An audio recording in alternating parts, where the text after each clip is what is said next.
In the sun-scorched hills beyond Fort Bowie in Arizona Territory, a widowed settler named Clara Dillard lived a quiet, precarious life.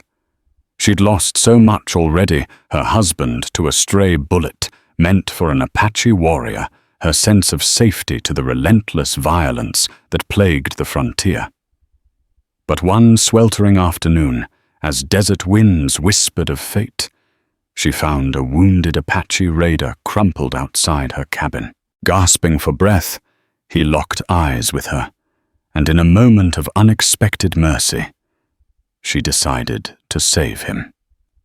Little did she know that single act of compassion would upend her world forever. Clara Dillard was no stranger to hardship.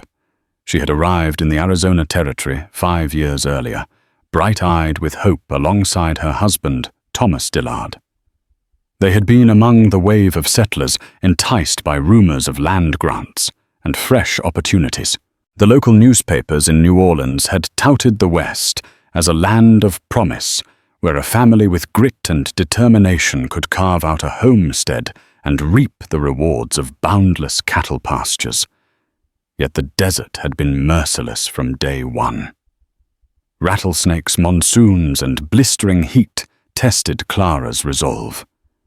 Even so, she and Thomas had managed to build a modest cabin, a corral for a half-dozen horses, and a stretch of farmland that yielded sparse but edible crops of corn and beans. Their possessions were few, but they had each other, and for a time that had been enough. Then fate struck.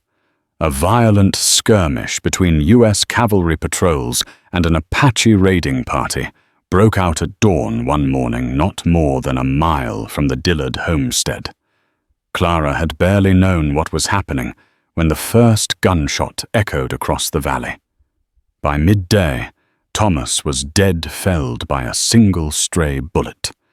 The cavalry never even discovered who fired that lethal shot. In the days that followed, she sank into a deep, hollow grief. Neighbors offered pity. Fort Bowie, a few hours' ride away, sent a perfunctory patrol to make sure all was well. Nothing was well. Clara was alone, a widow, in an unforgiving territory, trying to maintain the fragile life they had built. Determined and proud, she refused to leave for the east, convinced that if she abandoned the homestead, Thomas's death would have been in vain. In that precarious stillness, 6 months after her husband's burial, Clara's life took another dramatic turn.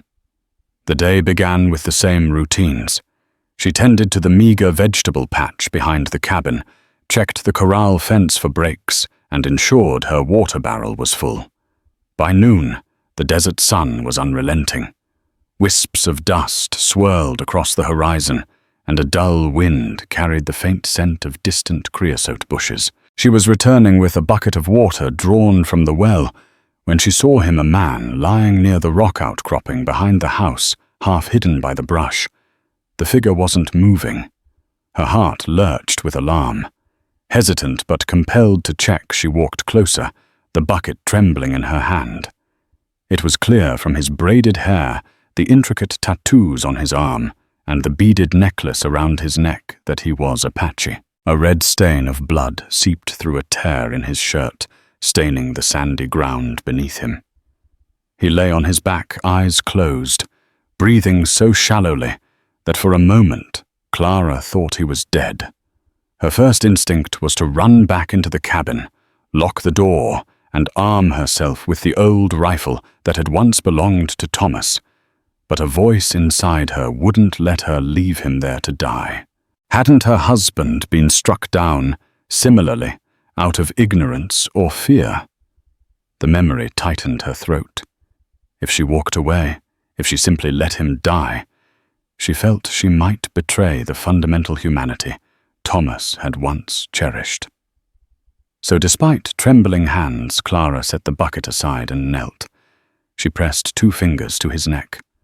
A faint pulse, quickening slightly, told her he was alive. She ran to the cabin, grabbed blankets, a few strips of bandages, and some water.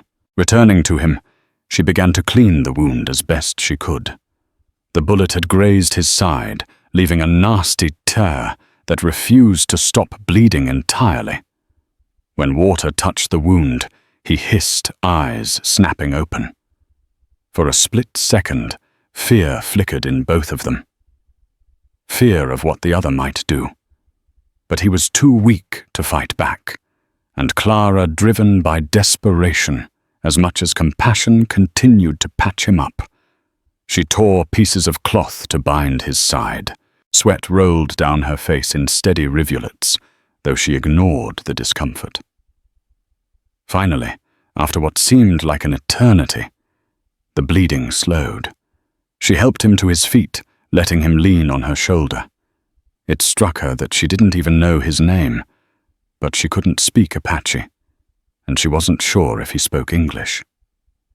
In silence, she guided him inside her cabin, laying him on the floor near the hearth. She gathered a pillow and a few more blankets. The tension hung thick in the stuffy interior. This was no ordinary traveler, and certainly no friend.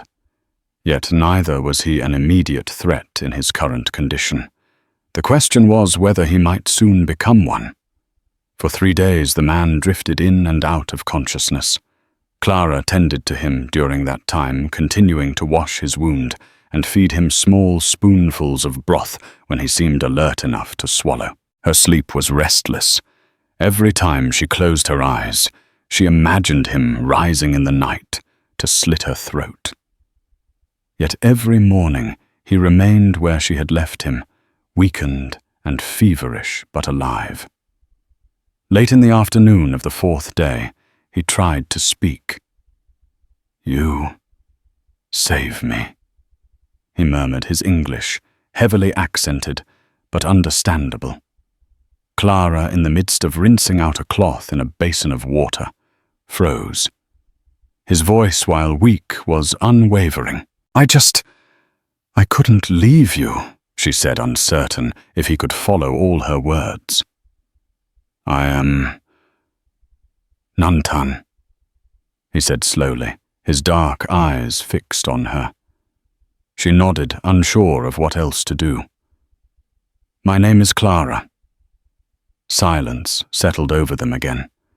The tension was obvious cultural barriers, the recent wars and the painful memory of how her husband had died. She remembered stories of Apache raids, how families were taken captive, how homesteads were burned. At the same time, she reminded herself that not every Apache was responsible for every atrocity. This man, Nantan, was a person wounded alone and aware that she had saved his life. After a moment, he lifted a trembling finger pointing to the bandages on his side. "Your hands. Good medicine." Clara forced a small, uneasy smile. "I did what I could. I'm no doctor, but... well, I hope it helped." He responded with a slight tilt of his head, a gesture she interpreted as gratitude. No further words were exchanged that day. By the end of the week, Nantan regained enough strength to sit up on his own, though he was still far from healthy. Clara fretted about what would happen when he fully recovered. Would he vanish into the desert without a word? Would he bring other Apache raiders back to her homestead?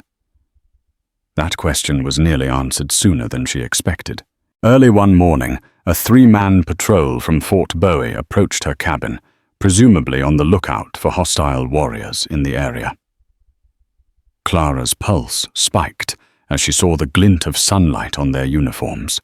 Nantan was inside, propped up against a wall, still too weak to stand. Her mind reeled with possibilities, none of them good. "Morning, ma'am," called the patrol leader, tipping his hat. "Lieutenant Granger at your service. We're scouting for signs of Apache raiders. There's been trouble reported down the pass. Mind if we have a look around?" Clara's voice nearly stuck in her throat. Of course, Lieutenant. But, you'll see. There's little enough here." The lieutenant dismounted, scanning the property. His two companions did likewise.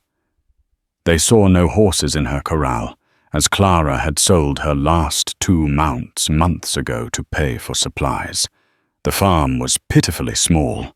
Clara prayed they wouldn't ask to look inside. "Mind if I trouble you for a bit of water, ma'am?" "It's a scorcher already," Granger asked politely. Clara forced a smile. "Certainly." She led them around to the well, heart pounding. If they went inside the cabin, they'd find Nantan. She suspected they would brand him an outlaw or worse. In the eyes of the patrol, harboring an Apache warrior could be seen as treason. She dipped the bucket and handed it to Granger, who drank deeply, then passed it to the other soldiers. Clara clutched her shawl, hoping they would simply leave after quenching their thirst. The lieutenant wiped his mouth. "Your husband around?" he asked, glancing toward the cabin. Clara forced a tight smile. "No. My husband passed on half a year ago, buried on the hill over there." Granger's face softened. "My condolences, ma'am. We'll leave you be then, but keep your guard up. Folks have gone missing. If you see any sign of raiders, come down to Fort Bowie. We've got General Crook there now, stepping up patrols." Clara nodded. "Thank you, Lieutenant." Her relief was almost overwhelming as the men mounted up and rode off in a swirl of dust. She rushed inside to check on Nantan. His eyes were wide with alarm, sweat beading on his forehead. He had most likely heard everything. "That was the cavalry," she explained, as if it weren't obvious. "They're after your people. I don't know what will happen if they find you here." Nantan held her gaze, the tension in the room thick. "They kill me," he said plainly. The starkness of his words sent a chill up Clara's spine. She thought of the bullet that had killed Thomas. Though she had her reasons to hate Apaches as a group, she found she couldn't hate this individual man who lay wounded in her home. What had he done to deserve a summary execution? Perhaps many things, or perhaps none. She realized she didn't even know his story. Over the next few weeks, Clara struggled with an inner conflict. Part of her wanted Nantan gone out of her life, so she wouldn't have to think about the moral ambiguity of aiding an Apache. Another part of her, a softer but increasingly insistent voice, recognized that she had made a choice to save him. Ending that choice abruptly would weigh heavily on her conscience. In the meantime, Nantan healed slowly but steadily. He began to move around the cabin, helping with small tasks when he could. He insisted on fetching water from the well, even though at first he could barely carry the bucket. Clara found herself torn between gratitude for his help and guilt for letting a convalescent man do chores. But Nantan's pride was evident. Refusing his assistance seemed to wound him more than his physical injury did. Sometimes, in the quiet evenings, they attempted stilted conversations. She learned that he had fought alongside a band of Apache who resisted the encroachment of settlers into tribal lands. He spoke bitterly of how soldiers had broken treaties, how promises of peace were betrayed. He didn't delve into every detail, nor did Clara press him. She in turn shared snippets of her life, her upbringing in Louisiana, her hope of building a life in the West, and the sorrow of losing Thomas. Neither forgot the underlying tension. The knowledge that Apaches were attacking settlers made Clara jumpy, especially at night when the wind carried distant howls or the sharp cracks of gunfire from who knew where. Meanwhile, Nantan worried about the next cavalry patrol, or the possibility that his own people might brand him a traitor for staying with a white woman. Still, as the days warmed into a scorching summer, a fragile bond formed. Mutual respect grew from the seeds of necessity. Each recognized that their survival might depend on the other. One blistering afternoon, while Clara was tending the corn patch, Nantan came out to stand beside her. shading his eyes from the sun. She straightened, wiping sweat from her brow. "You should leave," he said, surprising her with his directness. She stared at him. "Leave, my home is here."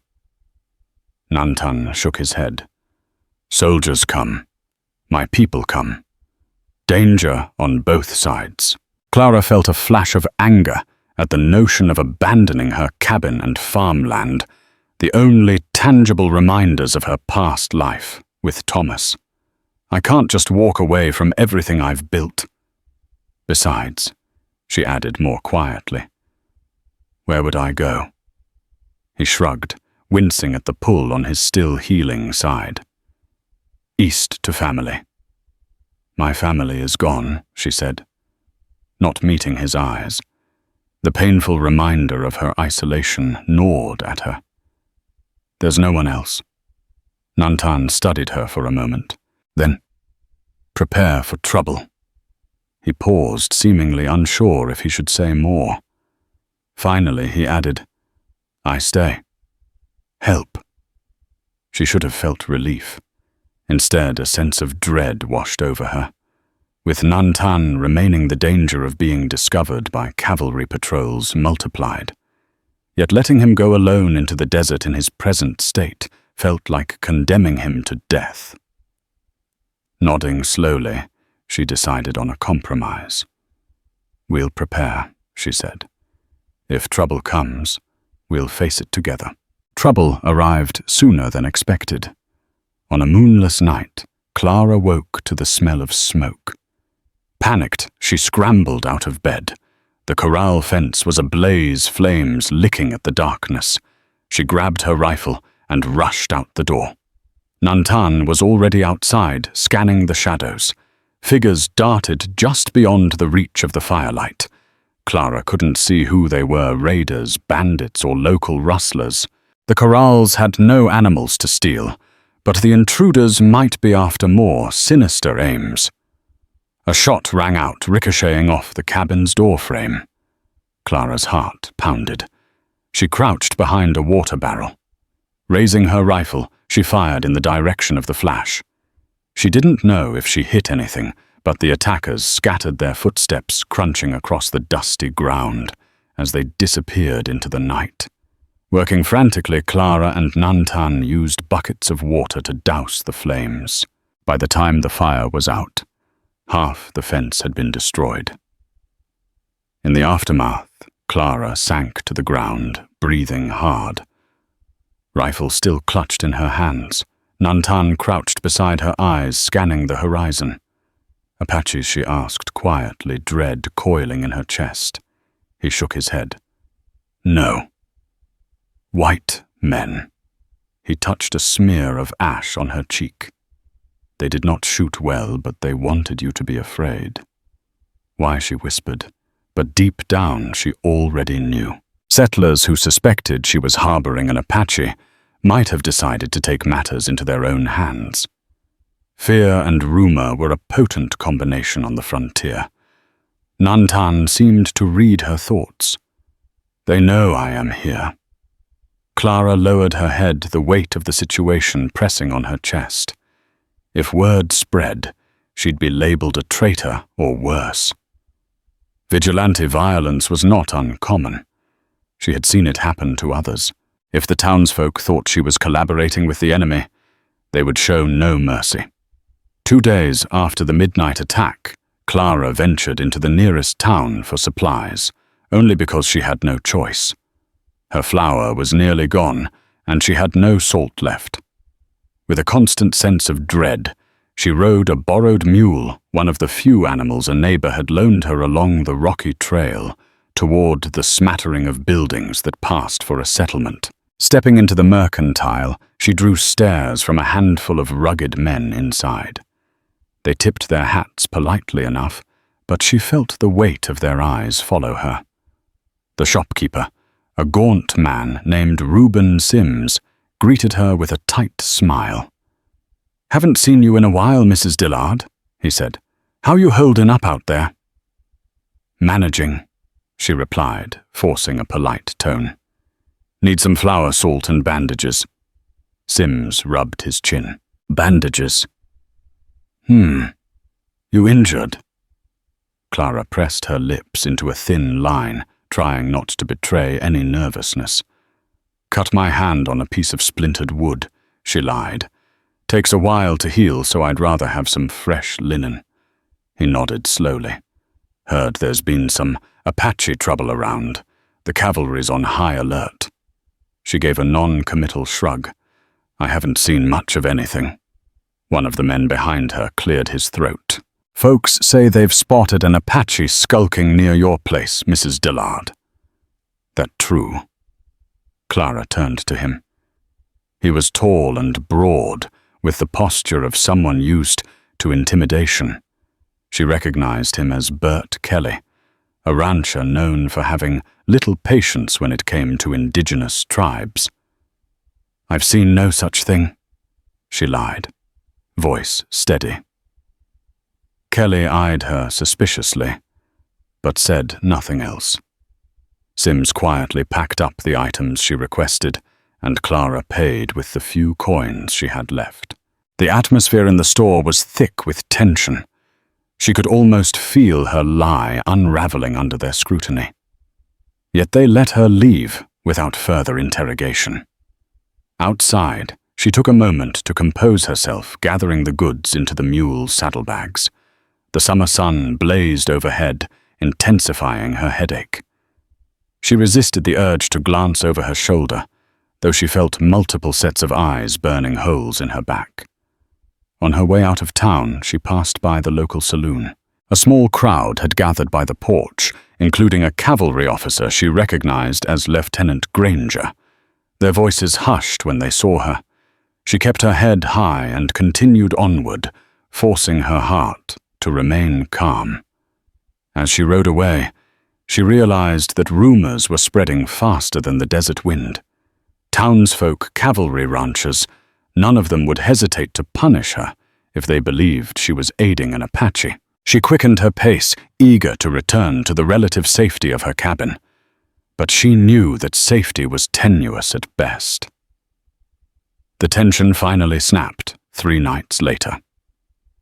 A group of men, led by Bert Kelly, arrived at Clara's homestead under the cover of darkness. This time, there was no subtlety or stealth. They rode up, carrying torches, brandishing rifles. Clara and Nantan were inside, quietly eating a sparse supper of beans. The thunder of hooves made them both spring to their feet. Clara rushed to the door, heart pounding. Mrs. Dillard Kelly's voice bellowed, "We know you're in there, and we know you've got an Apache with you."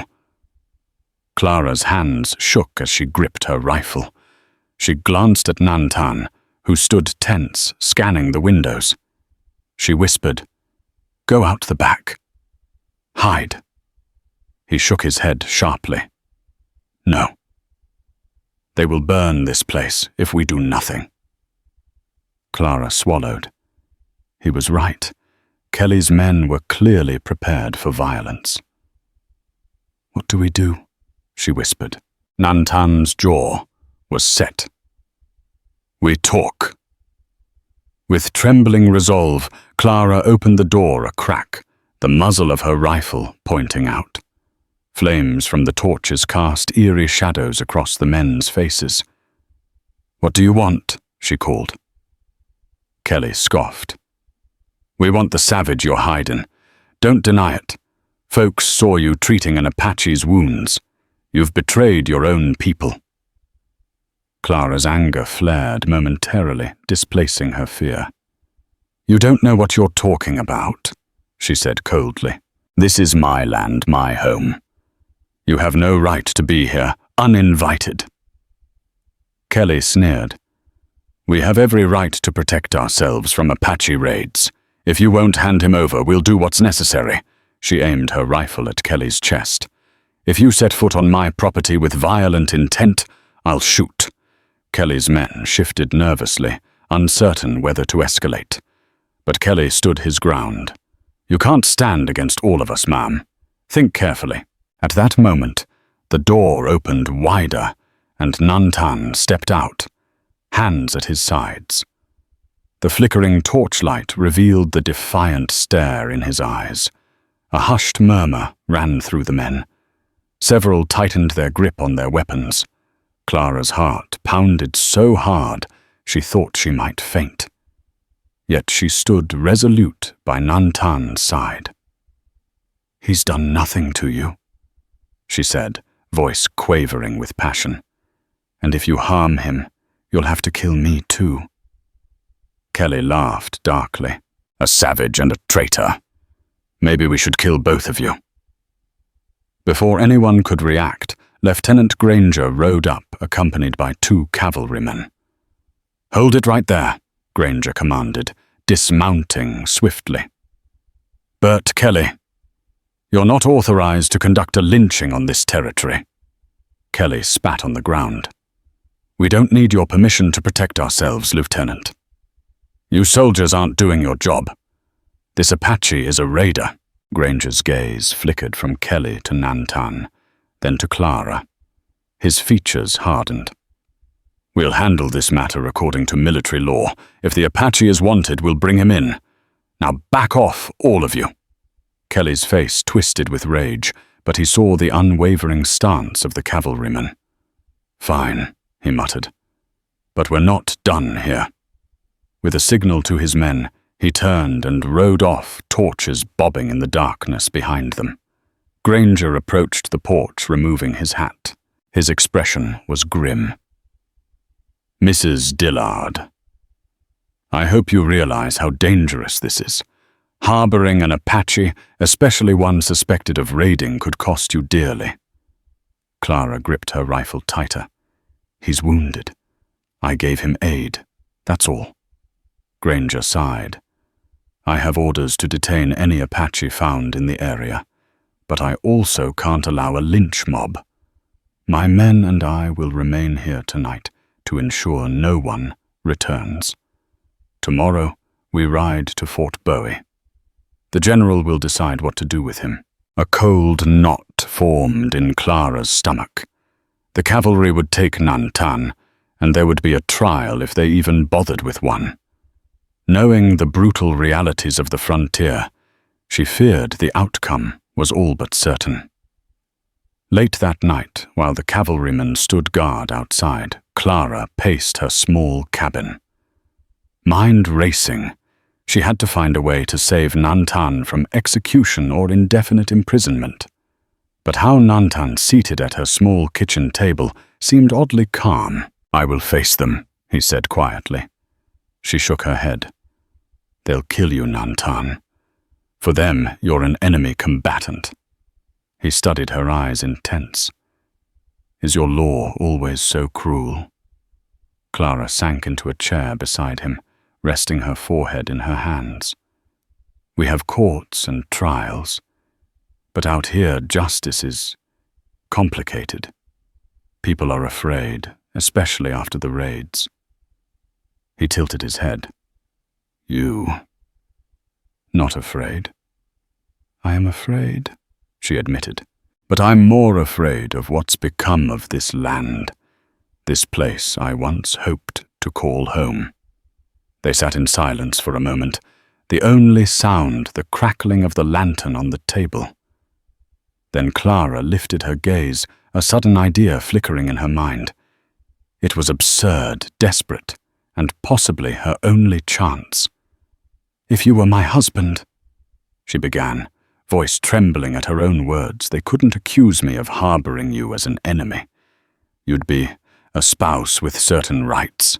Nantan looked at her with a mixture of surprise and confusion. "Your husband," she swallowed. "In some territories the cavalry might still override it, but legally if we are married, they can't separate us as easily, at least not without a formal hearing.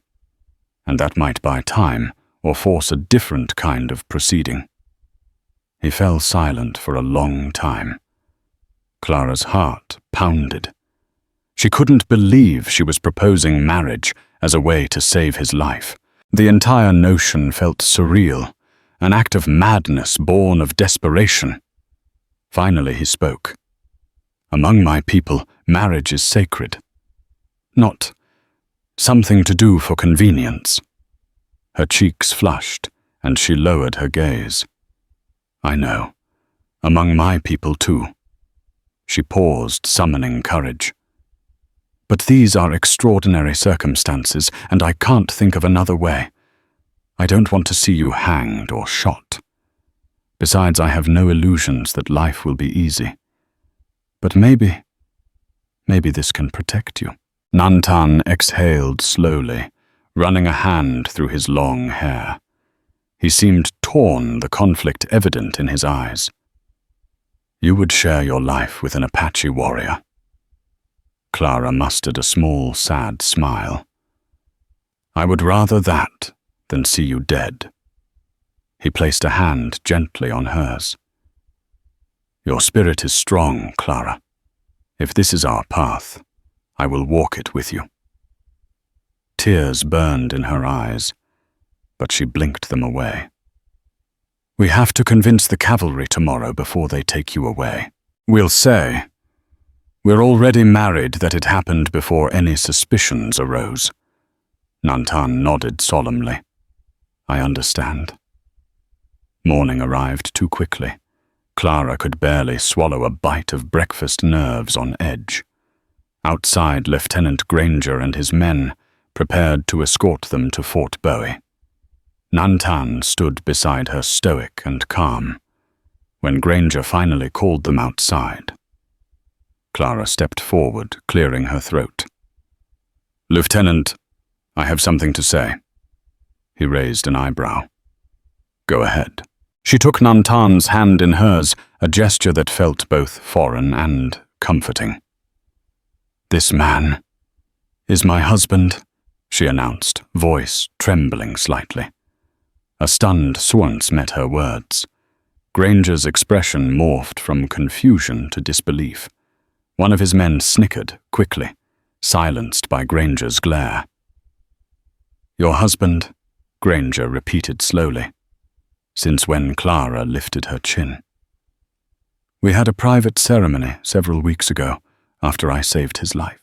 He was injured, vulnerable, and we found common ground in our grief and our struggles. We chose to marry under tribal tradition." Granger's eyes narrowed. "Tribal tradition? That's not recognized by territorial law. Mrs. Dillard. And even if it were, he's still an Apache warrior." Nantan's voice was quiet but firm. "We married in the eyes of our ancestors, and by her God, it is done." Clara squeezed his hand, willing herself to remain steady. "Lieutenant, we can't ignore the laws entirely. But you can't just drag my husband away without due process." Granger took a deep breath, glancing at his men. "This is highly irregular. The general might not recognize such a union. But you're right about one thing. If you are legally married under some recognized ritual, we have to present this case to the fort's command before any sentence is passed." He shook his head, clearly uneasy. "All right. You both come with me. We'll see what the general has to say. Just know, Mrs. Dillard, this may not protect you or him." Clara nodded solemnly, heart hammering. She locked the cabin door, uncertain if she would ever see her home again. Then, with Nantan's hand in hers, she climbed into the wagon Granger had brought along. The cavalrymen mounted their horses, and the small convoy set off for Fort Bowie, dust kicking up behind them. Fort Bowie loomed as they approached a stern collection of buildings, surrounded by the arid desert. Soldiers bustled about, some loading wagons, others drilling in the courtyard. The atmosphere crackled with disciplined urgency. Clara's stomach twisted with anxiety. She had only been here once before, right after Thomas's death, to report the incident. The memory made her heart ache anew. They were led into a dim administrative building where General George Crook waited behind a sturdy wooden desk. Clara recognized him by reputation, a stern but fair officer known for his campaigns against various Apache bands. He regarded them with penetrating eyes. Lieutenant Granger saluted. "General, this is the settler widow Mrs. Dillard and the Apache warrior we detained. She claims he is her husband." Crook raised an eyebrow, his stare shifting from Granger to Clara and then to Nantan. "Is that so?" Clara forced herself to speak clearly. "Yes, sir. We married under a tribal tradition. We want to remain together peacefully.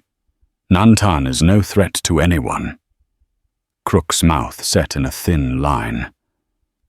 "The scouts reported Apache raids in this region, Ms. Dillard. Men killed, livestock taken. We have strong suspicions your so-called husband was part of these raids." Nantan squared his shoulders. "I have fought for my people. But I took no scalps, killed no women. These men who accuse me do. They have proof." Crook studied him. "That's what we intend to find out." He folded his hands. "Now you say you're married. According to territorial law, any recognized marriage must have a witness or a license. You have neither. So from where I stand, you're either lying to protect him, or you've entered into some unsanctioned union that won't hold up in court." Clara's cheeks burned, but she held Crook's gaze. "There are no official documents out here. We did what we could to formalize our bond. Before God, we're husband and wife." Crook snorted quietly, leaning back in his chair. "Be that as it may, I've got a territory to pacify. Lieutenant, place this man in detention. Arrange a hearing for tomorrow. Ms. Dillard, you'll remain here, as well under guard if necessary." Protests rose to Clara's lips, but she bit them back. At least they were granting a hearing. It wasn't an immediate execution. Still, fear gnawed at her. Would they let her testify? Would they even listen? Nantan was escorted away by 2 armed guards, his expression unreadable. Clara watched him go, her heart twisting. She had done all she could. Now it was in the hands of men who might not care about truth or justice. That night, confined to a small guest room under the watchful eye of a female caretaker, Clara struggled to sleep. She paced the cramped house, replaying every possibility in her mind. If the hearing found Nantan guilty of raiding, he could be sentenced to death or shipped to a reservation far away. A soft knock startled her. She opened the door to see a young cavalry corporal, hat in hand. He looked nervous. Glancing over his shoulder, he stepped inside, quickly shutting the door behind him. "I'm Corporal Reyes," he whispered, voice low so the caretaker down the hall wouldn't hear. "I'm risking my neck coming to see you, ma'am. But I heard about what you did, and I want you to know that not all of us soldiers think Apaches are savages." Clara raised an eyebrow. "Why are you telling me this?" He shifted uncomfortably. "My mother was Mescalero Apache. My father was Mexican. I enlisted to find a better life, but sometimes I see how the army treats the tribes and it doesn't sit right with me. I can't speak out loud, though, or I'd be drummed out of the cavalry, or worse." She studied his earnest face. "So what can you do to help Nantan, Corporal Reyes?" Took a deep breath. "I have a friend, a clerk named Wilson, who handles some of the records. He might be able to confirm if Nantan was ever officially identified in a raid. If there's no record, maybe that helps his case. And I can try to speak with some of the scouts, those who've worked as trackers. If none of them can place him at the raids, the general might relent." Clara's eyes filled with cautious hope. "That could save him." Reyes nodded. "I'll do what I can. The hearing is tomorrow afternoon. Keep your head up, ma'am, and pray." He slipped out as quietly as he had come, leaving Clara with a small glimmer of optimism. She sank onto the narrow bed, clasping her hands together in silent prayer, hoping for a miracle. The following day, the hearing took place in the fort's small assembly room. A handful of officers gathered behind a long table, with General Crook presiding. Clara sat in a row of chairs to the side, flanked by 2 sentries. Nantan, hands bound, stood before Crook with a stoic expression. A scout testified, recounting Apache raids in the region and pointing out various items of evidence. A stolen horse brand found arrows. But when pressed, he admitted he hadn't personally seen Nantan in any of those raids. Another soldier stepped forward, citing witness reports of an Apache living with Clara at her homestead. But he too couldn't confirm that Nantan had participated in the violence. As the hearing wore on, Clara's anxiety soared. She saw Corporal Reyes standing quietly at the back of the room, his gaze steady. Finally, Crook motioned for a pause. "Miss Dillard," he said. "Step forward. Let's hear your account." Clara rose, her pulse throbbing in her ears. Taking a deep breath, she faced the officers. "Nantan came to my homestead badly wounded. I found him near death. Out of mercy, I helped him. He stayed because he was too weak to leave. He hasn't harmed me or anyone else. He hasn't stolen from me. Instead, he's helped me tend my farm. We formed a bond." One of the officers cleared his throat. "You claim you married him, but you have no documents or witnesses. Is that correct?" Her voice shook slightly, but she forced herself to speak firmly. "Yes, that's correct. In the desert, we don't always have the luxury of formal papers. But we pledged ourselves to each other. I ask that you consider not punishing an innocent man simply because he's Apache." Crook tapped a pencil on the table. "His innocence is yet to be proven. But we do need hard evidence to convict him of raiding." He turned to the scout. "Any further proof?" The scout shook his head reluctantly. "No, sir. None that I can present here." Corporal Reyes raised his hand tentatively. Crook gave him a curt nod. Reyes stepped forward, clearing his throat. "General, I spoke with several trackers. None of them recognized Nantan as part of the raiding parties they followed. They believe he's from a band that's been mostly peaceful until recently, forced out of their territory by new settlers." Crook fixed Reyes with a sharp gaze. "Is that so?" "Yes, sir," Reyes affirmed. "Furthermore, there's no official record tying him to specific attacks." Crook's expression remained stern, but a hint of consideration flickered in his eyes. "No official record. That complicates matters." He turned to Nantan. "What do you have to say for yourself?" Nantan lifted his chin. "I fight for my people to live. But I did not raid these settlements. I was shot fleeing a patrol that attacked my band. I was left behind wounded, and Clara found me." Crook leaned back. "Very well. For now you'll remain under army supervision.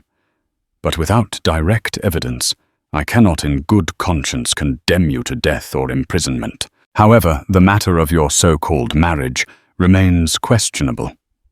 Territorial law might not recognize it. But I won't stand in the way if Miss Dillard insists on it. Just know if you commit any violence or flee, you'll be treated as a criminal." Relief washed over Clara. While not an outright exoneration, it was enough to spare Nantan from immediate punishment. Crook gavelled the hearing to a close, instructing them to remain at Fort Bowie for a few days while final paperwork was arranged. She rushed to Nantan's side as the guards removed his bindings. "We did it," she whispered, tears in her eyes. He nodded, relief evident in his gaze. But both knew their troubles were far from over. They stayed in a small guest quarters on the fort's outskirts, under guarded watch but with some measure of freedom. Days passed, filled with awkward moments as they navigated their forced marital status. Soldiers whispered and gossiped, but no one challenged them openly after Crook's ruling. Clara found herself torn between gratitude that Nantan was alive and sorrow for the uncertain road ahead. One evening, while they sat outside on a low bench, watching the sun set behind distant mountains, she mustered the courage to speak. "I never intended to marry again," she said quietly, eyes on the horizon. "My heart still aches for Thomas." Nantan studied her. "I understand. My wife. She died years ago, taken by sickness. I had not thought to marry again either." She turned to him, face softened by empathy. "I'm sorry." He nodded slowly. "We do what we must to survive. But survival alone is not enough. We must live with honor." His words resonated deeply. Clara realized she felt a growing respect for him. Their marriage might have been born of desperation, but day by day they discovered common ground. They understood loss, knew the bitterness of a harsh world, yet somehow clung to hope. As the last glow of sunset had faded, they sat in silence, side by side. The future was still uncertain, but for the moment they found comfort in each other's presence. At length permission arrived for them to depart Fort Bowie. General Crook's final decision was that, lacking evidence of wrongdoing, Nantan could remain free so long as he kept to Clara's homestead and did not engage in hostilities. Clara likewise was warned that any further accusations could lead to a more severe intervention. They rode back to the homestead with guarded hearts, wondering what they would find. The journey was tense. Neither spoke much, each lost in thoughts. When they finally arrived, the property looked as if it had been left untouched. The charred fence still bore marks of the fire. The cabin stood intact, though some windows were broken, likely the work of vandals. Nantan helped Clara collect debris and mend what they could. By evening, the interior was livable again. Exhausted, they shared a simple meal by the hearth's glow. The familiarity of the cabin brought a wave of mingled relief and sadness. Here was the place where Clara had once dreamed of a bright future, with Thomas now overshadowed by the memory of violence and the reality of her new husband. Over the next weeks, word spread that Clara had returned with an Apache husband. Bert Kelly and his cohort seethed, but after a stern warning from the cavalry, they didn't dare stage another assault. Instead, they resorted to muttered threats and simmering resentment. Surprisingly, some settlers offered tentative support. An old rancher named Walter Peterson visited one day, bringing a small sack of coffee as a neighborly gesture. Clara served him in her modest kitchen, and Nantan joined them at the table. "I won't say I understand all this," Peterson said, eyeing Nantan warily. "But I know you, Clara. You've always been honest. And if you say this man is no threat, then maybe he ain't." Nantan dipped his head politely, though he said little. The conversation was stilted, yet the significance wasn't lost on Clara. A small acceptance was taking root, at least among those who valued peaceful coexistence more than vigilante justice. Just as life began to settle into a tenuous rhythm, fate threw them another curve. News came from Fort Bowie that a fresh wave of Apache raids had occurred near the border.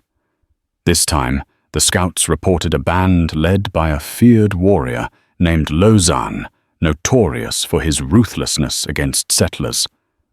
Clara and Nantan argued late into the night. She was terrified that these raids would reignite suspicion against them. What if Kelly and his men used the raids as an excuse to target them again? Nantan was equally torn. "Lausanne is from my people," he said, quietly pacing the cabin floor. "But he is cruel. He does not heed peace talk. He only wants to drive the settlers out by blood." Clara hugged her arms around herself. "We'll be blamed, you know that, right? They'll say you're in league with him. We need to protect ourselves." Nantan nodded, brow furrowed. "We must find a way to prove we are not his allies. Perhaps we can warn the cavalry of his plans." She gave a bitter laugh. "Warn the same cavalry that nearly imprisoned you." Nantan's jaw tightened. "I will speak to Crook if necessary. He might listen. Or maybe Corporal Reyes can help again." Time was short. Reports of Lausanne's raids grew more frequent. Settlers were fleeing the outlying areas, and the cavalry was scrambling to respond. Clara knew it was only a matter of time before Kelly's men seized the opportunity to accuse them again. Late one afternoon, Corporal Reyes arrived at their homestead, dusty from hard riding. "We have news. Lausanne plans to strike a ranch not far from here." "Possibly tonight," he said between ragged breaths. "The cavalry is spread too thin. If we can't slow Lausanne down, there'll be a massacre." Nantan stood. "Then I will go to him. Speak with him if I can." Clara's eyes widened with fear. "He'll kill you for siding with me." Reyes stepped forward. "It's dangerous, but if he truly knows Lausanne, maybe he can dissuade him, or at least buy time." Nantan met Clara's gaze. "If I do nothing, many die. We must try." With that, he gathered his knife and bow, checking his quiver of arrows. Clara's heart clenched. She wanted to beg him to stay safe, but she saw in his eyes a resolute determination. She could only nod. Her voice choked. "Please, come back to me." He kissed her forehead, a gentle, unexpected gesture that sent a surge of emotion through her. "I will try." Nantan traveled under cover of darkness to a rocky plateau rumored to be Lausanne's rendezvous point. Sure enough, he spotted movement in the starlight. Approaching cautiously, he raised a hand in greeting, calling out in Apache. 6 warriors materialized, arrows notched, eyes hard. Lausanne himself emerged from the shadows, a tall figure with a scar running across his cheek. He regarded Nantan with a sneer. "You return to us." Nantan. After running off with a white woman, he spat. "Have you come to betray us or beg forgiveness?" Nantan drew himself up. "I have come to beg you not to spill more blood. The army is strong, and more killing will only bring more soldiers." Lausanne laughed harshly. "So you've sold your soul to the whites then? Tied yourself to one of their women, and now you come to lecture me about caution." Anger stirred in Nantan, but he kept his tone calm. "I do not forget who I am, but I have seen enough death. Let us find another way." Lausanne paced, eyes gleaming with hatred. "There is no other way. They build towns' farms on our land. We starve, they grow fat. We burn them out or let them drive us into the ground." A tense silence fell. Nantan could see the raw fury in Lausanne's men who'd likely lost family to cavalry raids or unscrupulous settlers. He took a step forward. "If you strike that ranch, the cavalry will hunt you and every Apache they can find, even your families who have done no wrong. You will bring destruction upon us all." Lausanne's lip curled. "So be it. I will not be caged like an animal." He signaled his warriors to move. They began to gather their weapons. Nantan realized words alone would not dissuade them. Desperation flared. He fitted an arrow to his bow, pointing it at Lozan. "Then I will stop you," he said quietly. Lozan's men whipped around, eyes wide in shock. Lozan's grin turned predatory. "So you will betray your own people for a woman? You are no Apache. You are nothing." He lunged, a knife flashing in the moonlight. Nantan released his arrow. The shot grazed Lozan's arm, drawing a snarl of pain. The other warriors sprang forward, weapons raised. Nantan ducked and dodged a flurry of movement in the dark. Fierce whispers of steel clashed in the gloom. A final thrust, and Nantan's blade found Lozan's chest. The feared raider stumbled back, shock etched on his face. His men froze, uncertain eyes, darting between their dying leader and Nantan. With a ragged breath, Lozan collapsed. Panting, Nantan lowered his weapon. "No more blood," he rasped. "Go. Return to your families. Enough." One by one, the warriors slipped away, carrying Lozan's body. In the hush of the desert night, Nantan stood alone, shaken by what he'd done. He had killed one of his own to prevent a greater slaughter. A harsh wind swept across the plateau, stinging his eyes as though lamenting the tragedy. Dawn broke as Nantan returned to the homestead, exhausted and bleeding from a shallow wound on his forearm. Clara, who had spent a sleepless night pacing the cabin, ran out to meet him. The sight of his injury filled her with alarm, but her relief at seeing him alive overwhelmed everything else. He sank onto the porch step, letting her clean and bandage his wound. "Lozan is dead," he said simply. His men scattered. Clara's heart ached, seeing the torment in his eyes. "I'm sorry." He looked away, voice tight with emotion. "I did what I had to save innocent lives. But the cost..." Clara wrapped her arms around him, offering what comfort she could. The morning sun bathed them in golden light, a silent testament to the dawn of a new day, however complicated and painful it might be. Word of Lozan's death spread quickly. The raids subsided for a time, allowing a fragile peace to settle over the region. Some settlers viewed Nantan with newfound respect or cautious gratitude, recognizing that he had halted a major threat.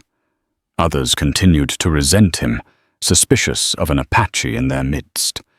For Clara and Nantan, life moved on. They cultivated the land, repaired their homestead, and gradually found a rhythm in their shared existence. Their forced marriage, initially a desperate measure, began to deepen into something more genuine. They discovered quiet joys in each other's company, small moments of laughter and tenderness that overshadowed the harshness of the world around them. Though they still slept in separate corners of the cabin, intimacy of the heart grew. They would walk together at dusk, speaking of their pasts, their hopes, and their fears. Clara taught Nantan rudimentary English reading skills using an old Bible. In turn, he showed her how to track small animals and identify medicinal plants in the desert. Occasionally, Corporal Reyes would visit with updates from Fort Bowie. He reported that General Crook was encouraging new treaties, though the success of such efforts was never guaranteed. Tensions between tribes and settlers remained high. But for the moment, the area around Clara's homestead was relatively calm. One evening, as a brilliant desert sunset painted the sky in hues of pink and orange, Clara and Nantan found themselves sitting on the porch, hands loosely entwined.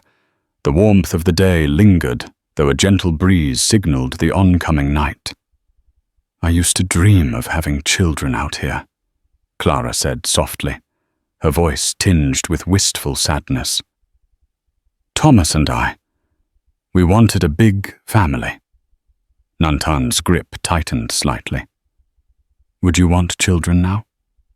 She hesitated, Their marriage, while legally recognized by some twisting of events, was still unorthodox, and the future remained fraught with danger. I don't know. I'm still scared. She looked at him, eyes searching. What about you? He gazed at the horizon, expression contemplative. Children are the hope of our people. But this land, is it safe for them? Clara exhaled a weary sigh. I don't know, but maybe we can help shape it into something better.